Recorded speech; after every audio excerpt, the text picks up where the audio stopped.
Welcome to Successful Living with Bill Napick. Every week we talk about success and everything that goes along with it. You'll learn the principles of success, how to achieve success, and learn to overcome challenges that may be getting in the way of success in your life. You'll hear from Bill Napick, a radio personality and business development expert, along with insight from special guests. If you're ready to find your path to success or take the success you're enjoying to the next level, stay tuned. Successful Living with Bill Napick is on right now. And welcome to the show. I am Bill Napick, Successful Living, and we always want to be successful with our pets, our dogs, our four-legged friends, man's best friend. And today I am with HP. He is with a company called Sit Means Sit. And we're glad you're tuning in because wherever you are, you may be in Houston, Texas, or you may be listening from somewhere else. We think you're going to enjoy the show. We always have interesting guests. And as I mentioned, who doesn't love a dog as man's best friend or woman's best friend, but a well-behaved dog? HP, welcome to the show. Good morning, Bill. How are you doing today? We were going to talk dogs, aren't we? We are. I'm excited. And for those listening, let's encourage them. If someone is out there and they want to have a better relationship with their pet or pets, and the dog is not behaving properly and they're getting frustrated, as we do when a dog misbehaves, we're going to have some encouragement for them today because you are the preeminent source for dog training advice and just dogs in general. So tell us about your company, HP. Perfect. Thank you. We are, we love what we do. We love being around the dogs and love revolutionize people's lives with their dogs. Now, we are the largest dog training company in the United States. We've been our location here in Houston has been around for 8 years. We've been ranked Houston's #1 dog training 2 years running now and coming into our third year of voting right now. So we have a lot of passion in what we do and we have a lot of great success and we love building a better bond between every dog owner and their dog because we want to see them out and about enjoying life together, not necessarily giving up life with their dog, but living life with their dog.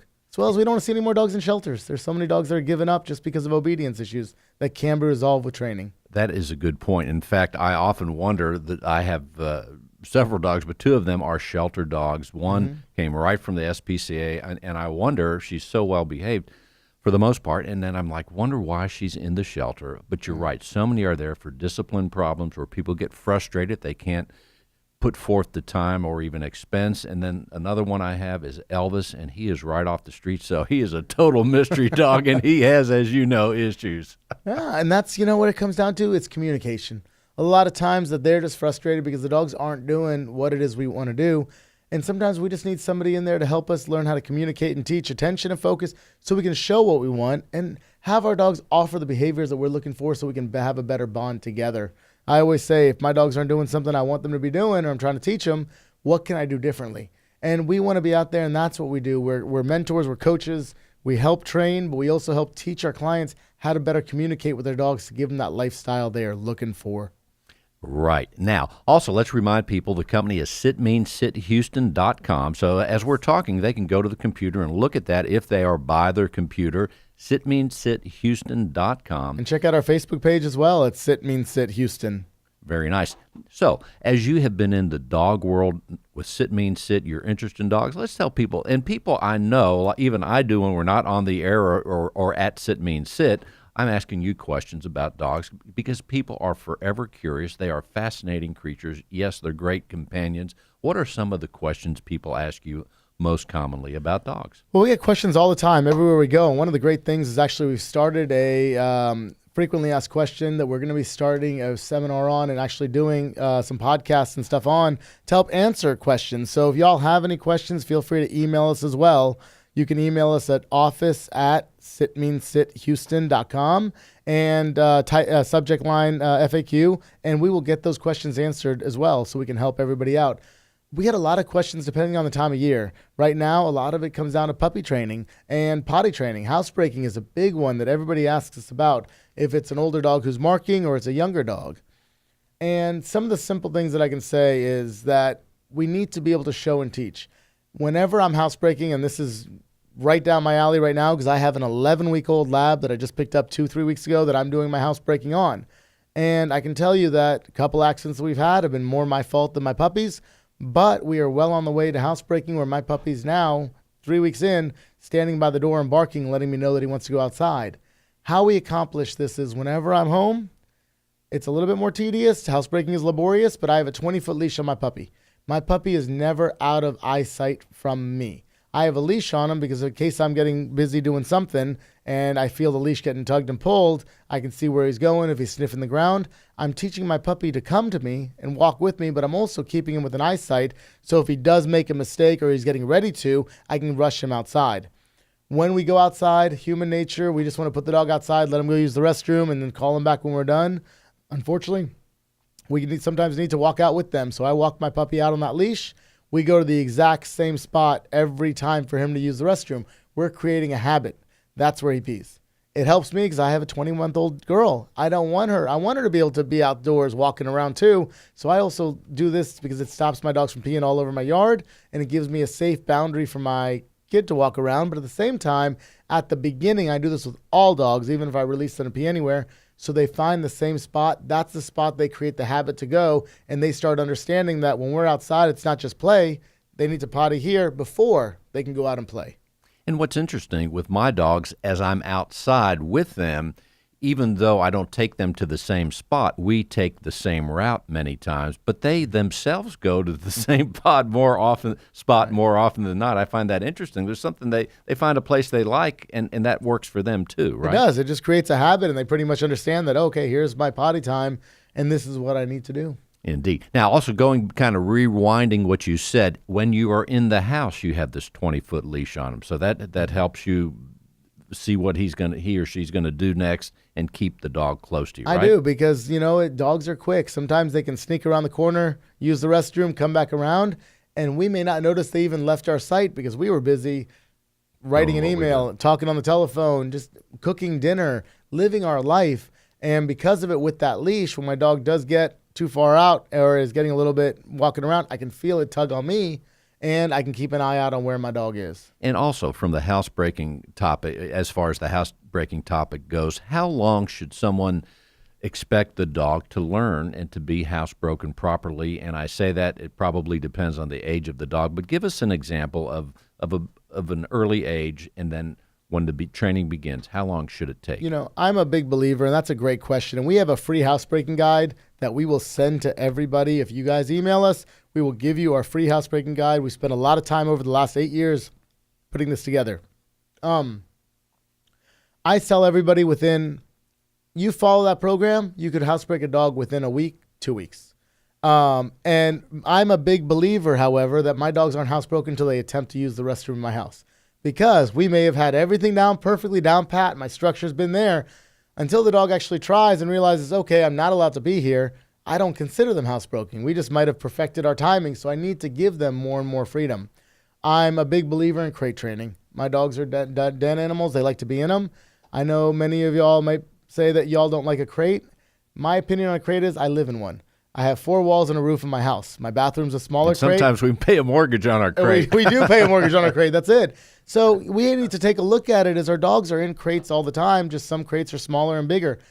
Whenever we housebreak a dog, my big thing is I want that smaller space to help contain them. If we're in an elevator and have to use the restroom and that elevator's power goes out, we're going to hold on as long as we possibly can. If we're in a big enough building, we'll walk to the other end of that building and use the restroom and come back to where we were. So having that small space is also helping them learn how to alert you that they need to use the restroom because they're going to be holding it a little bit longer. Very interesting. Now, the other thing I would ask, going back to outside, this is a question that, let's say you have people live in patio homes here, especially certain parts of town. Boy, there's 3-level homes, patio homes, all sorts of things. Now, for example, I live in a patio home. Mm-hmm. My dogs, every time I take them out the front door, and we walk somewhere close to the house or wherever to get the job done. Now, I have an area that would be big enough for them to go. However, they're not used to that, and when they're in the courtyard just relaxing or running around chasing lizards, they don't seem to want to go there. Can you train someone to go in a specific area like that? Because that would sure make my life easier if I could get them to go there without always having to go out and walk them. Of course you can, and even better, teaching them to use the restroom on command. Because when I go out for a walk with my dogs, I want to get somewhere, and with male dogs, I want to mark every tree and every spot and stop everywhere. I want my dogs to understand when they're on a walk with me, we actually take our breaks, and now it's a potty break. So now I tell them, do your business, go potty, get busy, whatever that command is you want to use. And they understand at that point, that's when they need to go release. And just like teaching a dog to sit, I start my puppies out or any of my dogs out. The minute I see them starting to use the restroom, I start go potty, go potty. I repeat the command.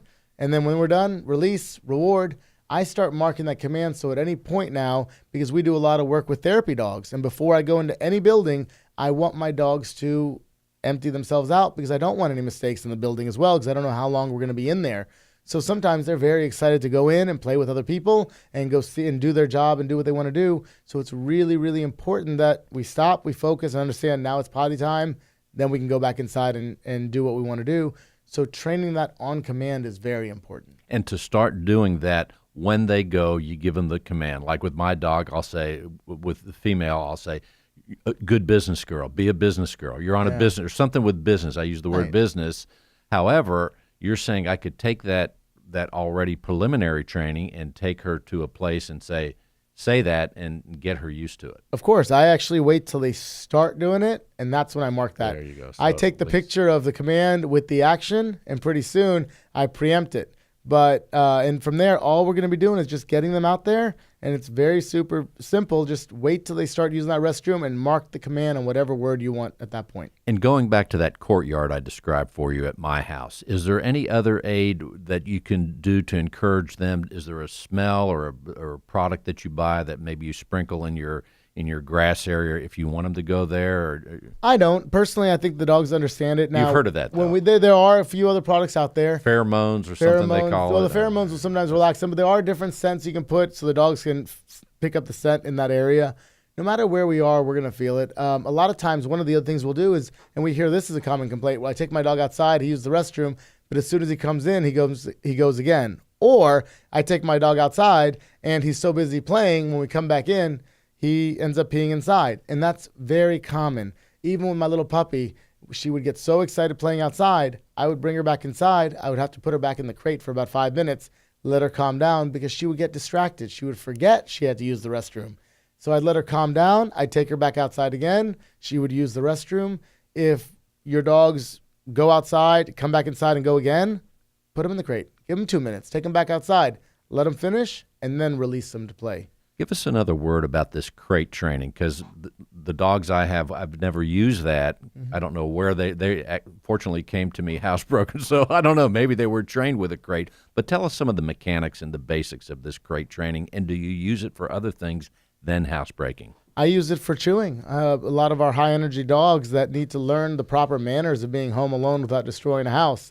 And so what we do is it's basically containment. My crate can start off with a regular size kennel when I'm teaching housebreaking, big enough for them to turn around, lay down, stand up. But I actually feed in the crate. Going too large for some dogs, they can walk to the other corner of it. But at that point, a kennel is it's a den for the animals. At that point, a lot of times it'll go from that to my bedroom, maybe my library. Maybe from then I'll block off my kitchen. So I'll start allowing them to earn more and more freedom in my house without giving them my whole house.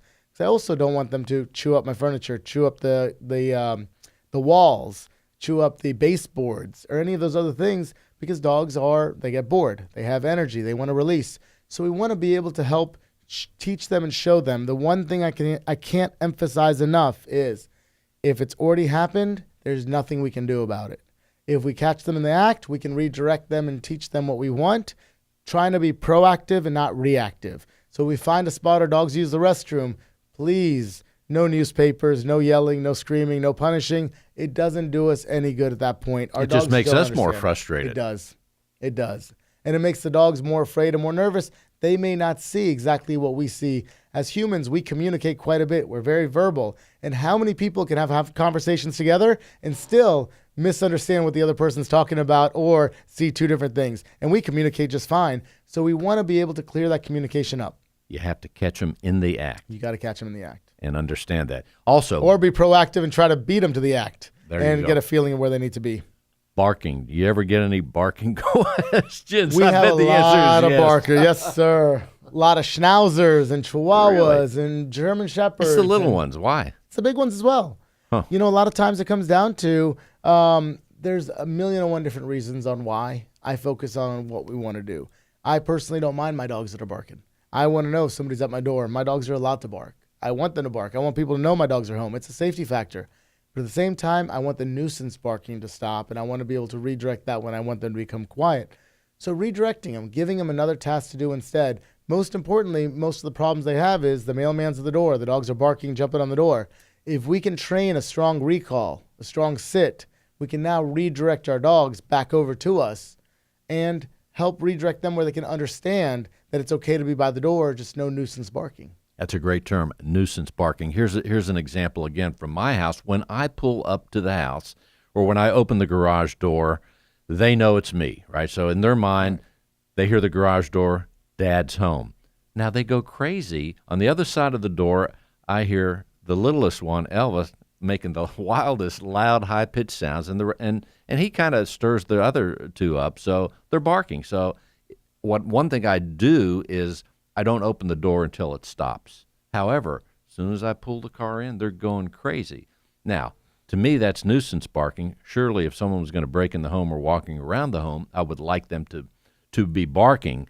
But how do I get them to stop there? Is that possible? Bill, that's a great question. They're excited to see you. They're yelling, Dad's home, and they're really excited about it. What we do is waiting for it to quiet down is one thing, but as the door opens up, a lot of times what we can do is ask our dogs to start sitting. When they start understanding obedience, once they sit, they actually should be paying attention. Teaching them when that door opens, placing is one of the big things that we teach, giving them boundaries on. So when I come home, I want my dogs to go to their place, and that's where we're going to introduce them. I'm helping contain that energy because all that barking and all that running around is all their energy just getting released. Let's give it something else to focus on. Let's give it another task to do in the meantime. All right, so let's describe what it's like when you go home. Tell us, kind of give us a visual of that. You go home and you have, how many dogs are there waiting for you? Now, sometimes I know you have Sometimes their dogs are with me. So sometimes I have one dog at the house. Sometimes I have no dogs at the house. Sometimes I leave my dogs at home and I go out and we come back in. Tell us about that time when they're at home and you show up. So when I come home, depending on the age of my dogs, because a lot of them do understand, I teach a quiet command with my dogs. So as I'm approaching, they're barking up and down. I'll quiet. They'll normally become quiet. But let's go to my little puppy or my newer dogs are the ones that are really excited to see us, and they're spinning around in circles, jumping up and down, and we're walking in with groceries, or I'm walking in with my little daughter. I don't want them jumping on her, scratching her accidentally because they're just so excited. They're not doing anything wrong. They just don't know how to express that excitement. So as soon as I walk in, I'll actually tell them to sit. And as soon as they all sit down and they're nice and calm, I'll direct them to where I want each one of them to be. So I might direct one by our dining room table. I might direct one by the door and have one sit somewhere else. And now I approach each one of them at that moment, and I release each one individually. So I come up and I pet one. I'll go pet the second one. I'll go pet the third one. And then I'll come and release them individually. So I'm controlling that energy. Very simply put, imagine when kids are getting released to going out to recess. What do the teachers do? They line up all the students, make them get a nice line, and walk nicely down before they go out. It's all the energy, because when you got 3 dogs, 2 dogs, or 1 dog that's running around, they're all feeding off each other's energy. So if I can control each one by having them hold a sit and control the energy, now as the energy in the room becomes calmer and calmer, they're now taking all that energy that wants to jump around and focusing on that sit, because they know it's the harder I sit and the longer I sit, Dad's going to come up and reward me and give me that affection that he wants. Fascinating. The sit command sounds like it's the cornerstone of a lot of this training. And, of course, the name of your company, Sit Means Sit, Sit Means Sit, Houston.com. It's a cornerstone of the training. It is. In all our training, I tell all our clients, there's 3 commands. You could have 90% off-leash obedience around all distractions with any dog with 3 commands. Come. That's my recall. But we don't teach the command stay. I think it's a very redundant term. I have stay built into every command that I give my dogs. When I say come, that means come and stay with me. Now, if I start to move, my dogs have to follow me to stay with me, so I've now taught them to walk. A dog who's sitting now can't chase another dog, chase a person, chase the mailman, run out your door, steal your pot roast, or do anything else. Why? Because they're sitting. I'm not saying they can't do those things. I'm saying my sit command overrides it. So now we can stop action and then placing. And when they are sitting, how long do they stay in the sit position? Do you release them from that command? Of course. Either I'm going to release them from that command or I'm going to give them another command. So now they sit patiently and they wait. and they're excited knowing that when they get released, they're getting rewarded, or they're going to go into another command, and hopefully after that one, they'll get released for their reward. Very interesting. Now, with the last few minutes left, to help people in this very hot, humid Houston weather, give them a couple tips for the heat and how to protect our dogs in the heat. For sure. In the heat, right now it's a big one. Dogs can overheat. I want to tell you all how you can check your dogs regularly. Every morning when you all wake up, I want you for the next week, 2 weeks, look into your dog's ears. Look at the color of that ear. When you take them out to the park and you go play with them, I want you to monitor that and watch. What you're going to find is the ears are going to turn a darker and darker red. The ears of my dogs are the radiator of my dog. That's where we're going to start showing that overheating. When they wake up in the morning, you're going to check the ears. You're also going to look at the gums. I want to see, unless they have all black gums, which you can't really do anything about, but they should have bubblegum pink gums for dogs that have bubblegum pink or black. On those bubblegum pink gums, I want you to take your thumb and put a little pressure on that on the gums and release it. You'll see that it's going to turn white and then it's going to fill back up with blood. I want to know that it fills up within 1.5 to 2 seconds. That's what we call checking the capillary refill. When we're outside and our dogs look like they're getting hot, they're getting overheated, I want to know that their capillary refill is filling up within 1.5 to 2 seconds. I also want to monitor breathing. Dogs should breathe between 10 to 30 breaths per minute. It should be smooth, rhythmic, and easy. So taking a look at your dog's breathing. Now, when they're outside running around, they're going to be breathing much faster. What I want to look for is that it's not uncontrolled panting. I want to look at those capillary refills. I want to look at those ears. I want you to be able to cool your dogs down slowly if they are getting hot. So the number one thing you should not do is let your dog lay down. I want the dog to continue moving because movement keeps the blood flowing. Blood flowing will help cool them off. Put water on their neck, put water on their paws, put water on their belly. That's the best way to cool a dog off. Wait till they're nice and cooled off and calm before we actually allow them to drink any water. You can wet the thistle, wet their mouth, let them, that way they're not so dry, but I don't want them to over drink because I don't want to avoid bloat. They're breathing really hard. I don't want that stomach to turn. Very nice. HP with Sit Means Sit, sitmeansithouston.com. How can they learn more, HP? Come take a look at our website, sitmeansithouston.com. Give us a call, 281-912-3647. And we look forward to seeing each and every one of you out and about with your dogs. And one more time on the phone number. 281-912-3647. And thank you so much. And until next week, invite you to go to Bill Napick radio shows, and you can hear the show again and again and all the shows. Thanks for listening. Again, Bill Napick Radio Show's YouTube channel. We'll see you next week. Thanks, HP. Thank you, sir.